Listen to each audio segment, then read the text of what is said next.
श्रीराम जय राम जय जय राम। श्रीराम जय राम जय जय राम। श्रीराम जय राम जय जय राम। श्रीराम जय राम जय जय राम। 15ನೇ ದಿನದ ಪ್ರವಚನವನ್ನು ಪ್ರಾರಂಭ ಮಾಡೋಣ. ಶ್ರೀರಾಮ್ ಸಮರ್ಥ. ನಾಮದಲ್ಲಿರುವುದೆಂದರೆ ಎಚ್ಚರದಲ್ಲಿದ್ದಂತೆ. ಒಂದು ಶೆರೆಹುಡುಕರ ಗುಂಪಿನಲ್ಲಿ ಎಲ್ಲರೂ ಶೆರೆಯ ಅಮಲಿನಲ್ಲಿರುತ್ತಾರೆ.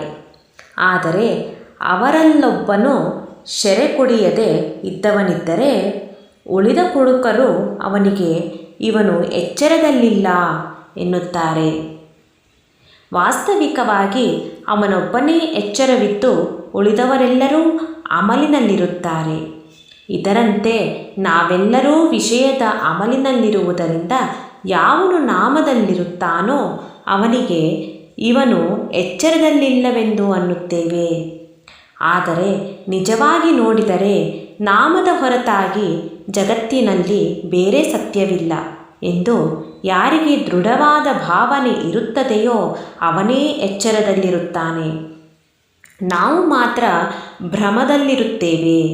ನಮ್ಮ ಈ ಭ್ರಮವನ್ನು ದೂರ ಮಾಡುವುದಕ್ಕೆ 3 ಉಪಾಯಗಳಿರುತ್ತವೆ. 1 ಸದ್ವಿಚಾರ, 2 ಸತ್ಸಂಗತಿ, 3 ನಾಮಸ್ಮರಣೆ. ಭಗವಂತನ ವಿಚಾರವೇ ನಿಜವಾದ ಸದ್ವಿಚಾರ. ಒಬ್ಬ ಮನುಷ್ಯನಿಗೆ ನೀನು ನಿನ್ನ ಅವಯವ ಹಾಗೂ ನಿನ್ನ ಬಣ್ಣ ಇವುಗಳನ್ನು ಬಿಟ್ಟು ನನ್ನ ಹತ್ತಿರ ಬಾ ಎಂದು ಹೇಳಿದರೆ ಅವನಿಗೆ ಅದು ಸಾಧ್ಯವಾಗುವುದಿಲ್ಲ. ಏಕೆಂದರೆ ಅವನ ಅವಯವ ಹಾಗೂ ಬಣ್ಣಗಳು ಅವನಿದ್ದಲ್ಲಿಯೇ ಇರತಕ್ಕವು. ಅದರಂತೆಯೇ ನಾಮ, ಸಂತ ಹಾಗೂ ಭಗವಂತ ಇವು ಒಂದಕ್ಕೊಂದು ಅಂಟಿಕೊಂಡೇ ಇರುತ್ತವೆ. ಆದ್ದರಿಂದ ಎಲ್ಲಿ ನಾಮ ಇದೆಯೋ ಅಲ್ಲಿ ಸತ್ಸಂಗತಿ ಹಾಗೂ ಭಗವಂತ ಇದ್ದೇ ಇರುತ್ತಾರೆ. ಕರುವನ್ನು ತೆಗೆದುಕೊಂಡು ಹೊರಟರೆ ಆಕಳು ತಾನಾಗಿಯೇ ಅದರ ಬೆನ್ನು ಹತ್ತಿ ಬರುತ್ತದೆ. ಅದರಂತೆ ನಾಮ ತೆಗೆದುಕೊಳ್ಳತೊಡಗಿದೆವೆಂದರೆ ಭಗವಂತನು ಅದರ ಬೆನ್ನು ಹತ್ತಿ ಬರುತ್ತಾನೆ.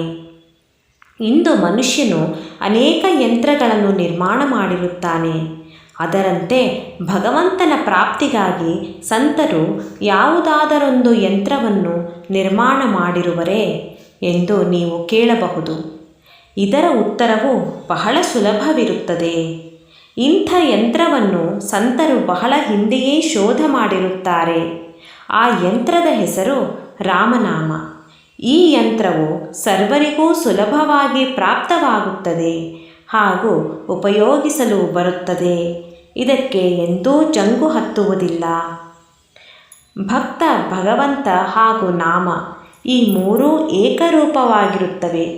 ಎಲ್ಲಿ ನಾಮವೋ ಅಲ್ಲಿ ಭಕ್ತನಿರುತ್ತಾನೆ ಹಾಗೂ ಅಲ್ಲಿಯೇ ಭಗವಂತನಿರುತ್ತಾನೆ. ಆದ್ದರಿಂದ ನಾಮವು ಅತ್ಯಂತ ಶ್ರೇಷ್ಠವಾಗಿರುತ್ತದೆ. ಆ ನಾಮವನ್ನು ಅನನ್ಯವಾಗಿ ತೆಗೆದುಕೊಳ್ಳೋಣ. ಗಟಾರಗಳಿಂದ, ಕಾಲುವೆಗಳಿಂದ ಹರಿಯುವ ನೀರು ಅತ್ಯಂತ ಹೊಲಸಾಗಿರುತ್ತದೆ. ಆದರೆ ಅದು ನದಿಗೆ ಸೇರುತ್ತದೆ ಹಾಗೂ ಆ ನದಿಯು ಸಮುದ್ರಕ್ಕೆ ಸೇರುತ್ತದೆ.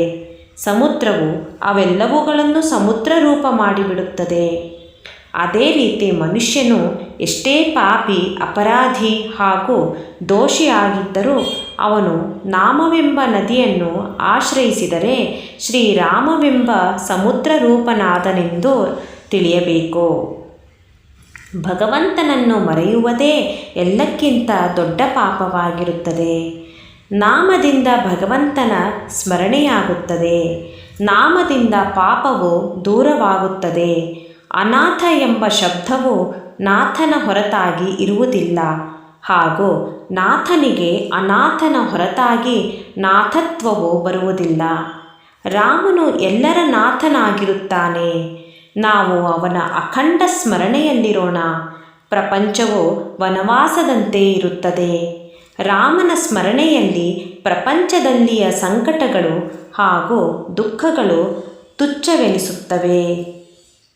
ನೀವು ನಾಮ ತೆಗೆದುಕೊಳ್ಳತೊಡಗಿದರೆ ನಿಮಗೆ ಸಂತರನ್ನು ಹುಡುಕುತ್ತಾ ಹೋಗುವ ಅವಶ್ಯಕತೆಯಿಲ್ಲ. ಅವರೇ ನಿಮ್ಮನ್ನು ಹುಡುಕುತ್ತಾ ಬರುತ್ತಾರೆ. श्रीराम समर्थ।